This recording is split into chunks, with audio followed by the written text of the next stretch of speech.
Hi everyone, my name is Twinkle and welcome back to my YouTube channel. In today's video, I'm going to share with you all an effective email writing guide, a few tips and tricks which will help you draft that effective and impactful email, which is one of the most powerful tools. So if you're interested, keep on watching. So as you all know, I come across a lot of your emails and my motivation to make this video came right from there. I receive a number of emails and I am not going to lie, only a very few, like handful people who have written very impactful and powerful emails to me. Those emails who I would be compelled to open and give it a read and also to reply. So if you've not been getting replies of your emails, there's definitely something very wrong about either the approach, the format, the paragraph writing, the storytelling, or it's just not formal at all. So if you want that your emails should be compelling, which makes the other person, the reader, makes the other person want to read your email, then you must pay attention to all the steps that I'm going to teach you in this video. So let me start with an example. Let me explain this to you in a very simple language. When you're meeting someone for the first time, someone you don't know basically, and if it's in a formal space, you definitely don't know the person, and there is a kind of respect or there's a kind of professional approach that you want to always keep. For example, when you go for an interview or you're in an office, you're joining them, you're talking to any person that you meet for the first time, you would definitely go ahead and greet them. So if you greet them in person, why do you forget to greet them over an email? Don't you think it's important? The most important thing in an email also, or any conversation starter, is to greet the other person, irrespective either you're writing a formal email or an informal email. And the type of email or the situation or your person you're writing to will decide the type of salutation or greeting in that email. So let's look at the screen here. So if you're planning to write an email to someone you know really well, you are friends with, is in an informal setting, you know that person really well, you're friends with, can be with a colleague or to a team member also, you can use greetings or salutations like hi, hello, and then their first name. So for example, hi Twinkle, hello Twinkle would be appropriate. However, if you are very good friends or have a casual approach with someone in an informal setting, then you can also go ahead and use words like hey Twinkle. But hey is a really casual way of greeting someone, so be careful that you are only doing it with someone you know really well and are friends with. However, if you want to address someone who you are not familiar with, you don't know, or you are going to be writing them for the very first time in a formal setting, you can go ahead and use salutations like dear, sir, ma'am, or you can also go ahead and write dear Miss, Mr, or Ms, then their last name. For example, dear Miss Anand, if that's my last name, so yes, dear Miss Anand, or dear Mr. Kumar, if that is for a gentleman. You can go ahead and use the words like dear sir, madam, or respected sir, madam if you're writing to someone who is of a greater authority and respect, like writing to your principal, to someone in authority in an office, to a higher management, to someone senior, or also to your recruiters and interviewers. You can absolutely use respected sir, madam, or dear sir, madam. What you should absolutely avoid is writing something very generic like to whom so it may concern. This is something that you should absolutely avoid because this is not specific and is very generic. Now once when you are done with your greeting, your salutation part, comes the introduction part, comes the body, talking about what you want to talk to, introducing then the topic depending upon why you're writing the email. The why message should be clear in the first statement itself. So how you write the opening statement also decides your message. Come, let's look at the screen now. Once we're done with the salutation part, let's get on to greetings. So if you want to go ahead and write a very generic greeting, or it's in a very formal space and you don't know the person, you can also be very basic by writing dear Miss Twinkle or dear Miss Anand, and then you can start with greetings. You can also write greetings of the day just to wish the person. You could have also gone ahead and wish them good morning or a very good evening to you. It all depends on what and how you want to greet the person.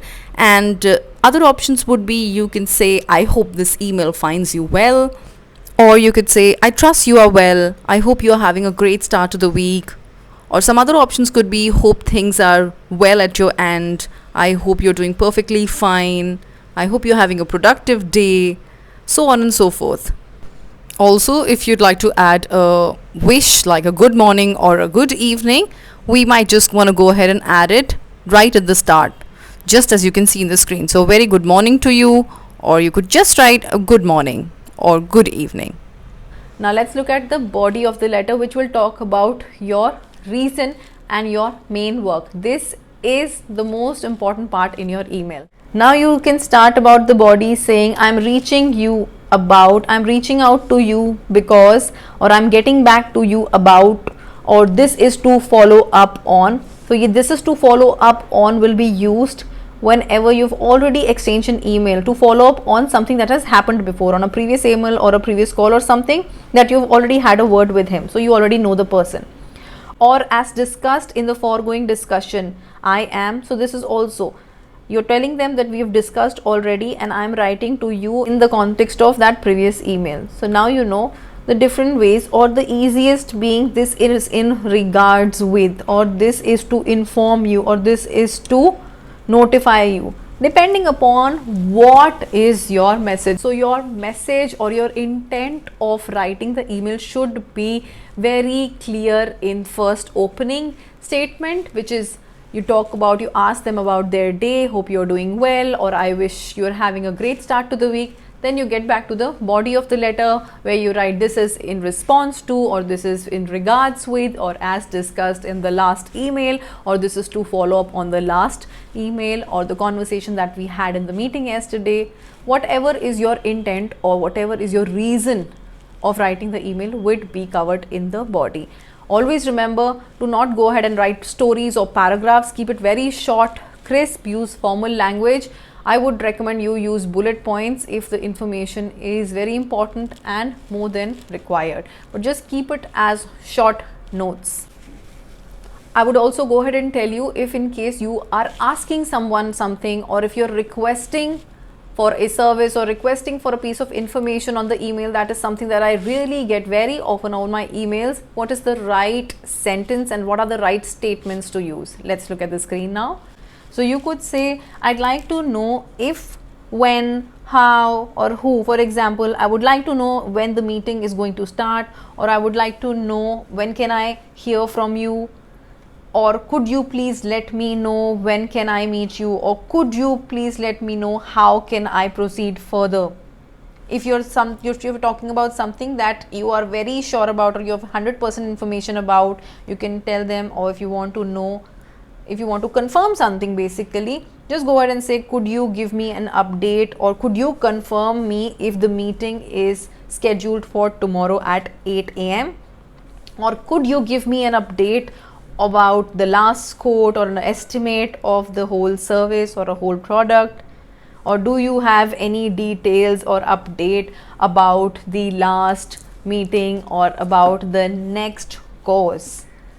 Just a few examples to tell you what should be your language like. Another two situations that I want to talk about here is congratulating someone or apologies, extending apologies over an email. So if you're congratulating someone, you can straight away go ahead and say, I would like to offer congratulations upon, or I would like to offer or extend apologies from our end. Please do not forget, most of the problems arises when it's a formal email, and if you don't use a formal language, it can really offend the other person, especially when you're requesting for a piece of information or you're asking them. So these are the statements that you could use that could make your email very impactful. Now, once you're done with the start, greeting, the body of the letter, next is your ending letter, the closing statement.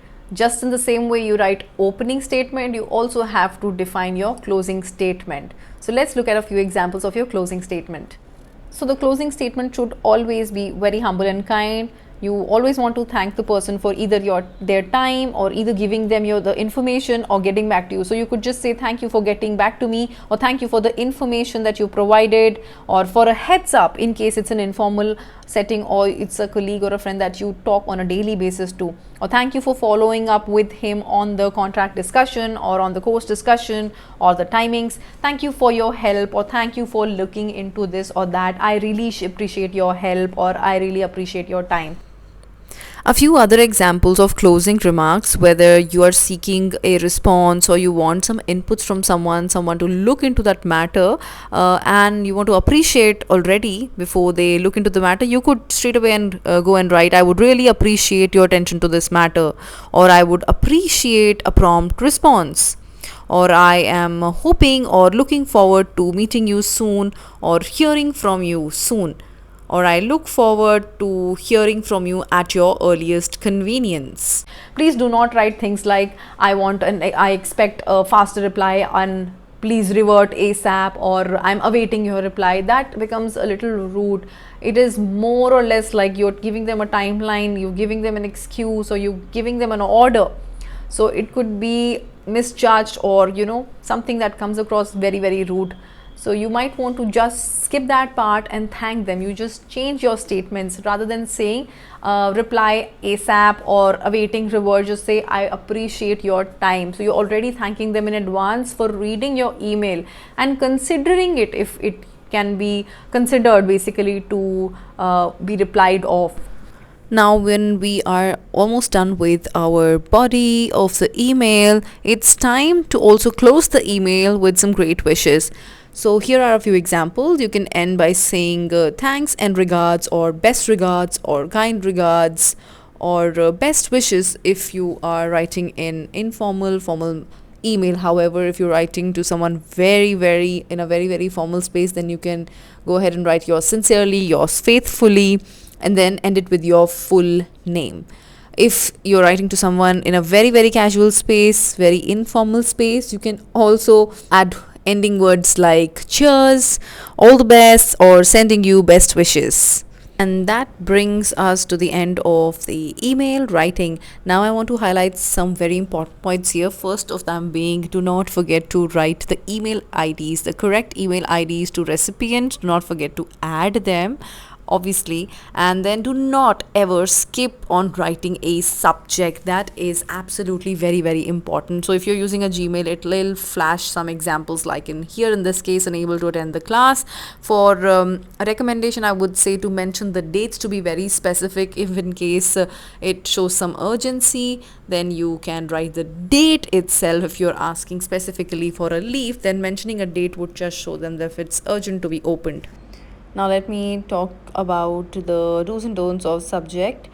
So never ever go ahead and write your subject in caps or bold letters, because in emails, forget the subject, but also in your body of the email, whole email, you should never use bold letters that equals to shouting. Never ever mention words like urgent, emergency, ASAP, help, all these attention seeking words. In fact, rather go ahead and mention what is the urgency in your email in a concise and crisp manner. Do not write statements and stories there. Mention specific data, the date that you require the leave for, the date that you would not be attending the class, just absence for leave, or a CV. If you're submitting, do not just write CV, write the CV and the position you're applying for, the company, and your full name. Now let me give you a few last tips and tricks, a few do's and don'ts to keep in mind while you're drafting any email to make it even more professional. So the number one do is that I've already discussed, you always have a subject. Number two being very, very concise and short, keeping it to the point. Nobody wants to read your stories, so just be to the point. Third one being proofreading. This one is really very important. Avoid any spelling mistakes with the names being the most important, and having a very clear and concise format for easy reading experience. Sticking to a formal English, no wanna, gonas, no emojis, no English, no informal languages or jargons that are not easily understandable. Just being very mindful that you use all the language and greeting as per the specific person, if it's in a formal space or informal space, and the whole message is written in that manner itself and it is intended to a specific person. Very important, do not bombard your emails again and again, sending similar emails back and forth in a single day or before 48 hours. You should always wait for 48 hours before you send them the same email again. Now let's get to writing some don'ts, that things that you should absolutely be avoiding at any cost at all times. Using caps and bold letters until asked, and I'm quite sure you will never be asked to do so. Very rude and informal. Using acronyms, jargons, short forms, or lingo of any sort that makes the person not very comfortable or cannot understand what you've written, do not avoid at all times. Do not treat it as a WhatsApp platform, sending across short messages, thinking it as a chat platform. It is not. Do not write your message in the subject line. This one is quite very common. Do not do that. Comes across as someone who's very unprofessional, has no knowledge how to put in a message. Do not use humor or assume things. Do not use assumptions. Write clearly, and it is a serious professional tool. Use it wisely. Last but not the least, email in business hours only, and also expect a reply in the same hours. Also very important, whenever in doubt, which is very important here, always ask yourself if this email was made public or if this was sent to you, will it make sense or will it be appreciated? If the answer is yes, you are good to use this. Go ahead and use this template. That brings me to the end of this video. I hope you find this video helpful, and if you did, don't forget to like, share and subscribe to my channel. I will see you in my next video. Till then, take care and bye bye.